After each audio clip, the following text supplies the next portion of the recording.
Kuna wengine wameanza siasa mapema na hawajui 2022 ni ya Mungu na ni exactly 2 years kuanzia sasa. Wewe hangaika tu na mdomo yako, siasa. Jioni naenda.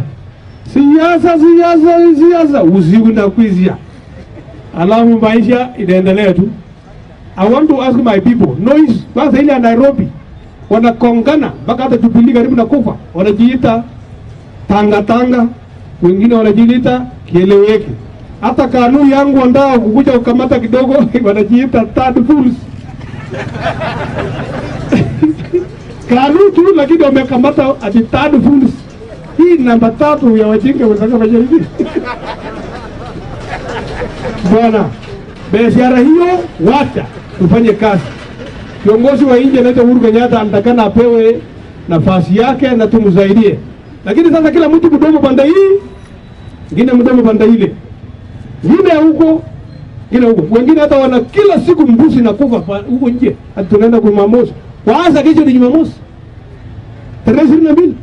Angalieni TV kesho. Mtaona wengine wanaenda tu mahali ati wameenda kwa fulani kukula nyama.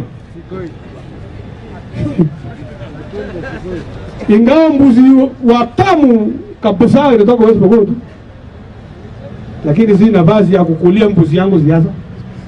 La. Bana. Na nyinyi watu ya Waluya Western.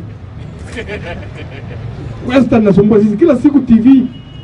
Wengine wanakongana, wengine nafuta, wengine. Hii watu watapigana mpaka juma ngapi?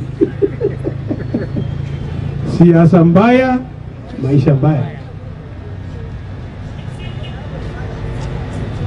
So want to request West Pokot hivyo. Inachamusha kutoka nje, kuna pipe natoka Nairobi. Ingia ndani. Sasa hii. Na mimi bado najambaza tu. Nini hapo nyebri? Na wanafanya nini? Hata nimegundua kuna pipe nyingine imekatika kwa bahari ya Atlantic.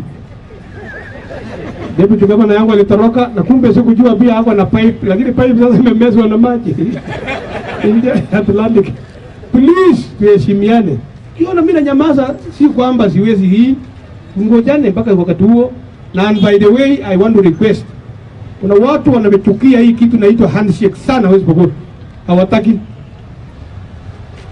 Handshake is just a terminology letwa. Otherwise inamaanisha tuwe na heshima kwa viongozi jinsi ambavyo kitabu cha Warumi 13 inasema tuheshimu viongozi ambayo Mungu ametupea. Hata unafikiri nyingine hii alipitaje? Kwa nini alichaguliwa? Si ndio? So lazima tuheshimiane kabisa kwa yote. Tunaomba tu watu wa West Pokot mjichunge kwa hii mambo ambayo Mungu ametusaidia. Corona kila siku tunamkanga, tunalala tukiomba Mungu linda kaunti yetu. Pale Murkuji tunaosha mikono. Paka hata wengine wananiambia bwana hii watu umeumiza watu tangu Nairobi mpaka hapa umeona mahali watu wananawa mkono. Na kweli nimetoka Nairobi juzi nikafika hapa jana hakuna bali wananao. Nilienda usiku nikarudi mjana hakuna. So sisi hakuna kurudi nyuma na ninataka niwashukuru kwa sababu ya kuheshimu wale vijana wako Murkuji na Green Gate na Kapcheliba pale mbele na Kapsait pale. Tufanye ile tusichoke.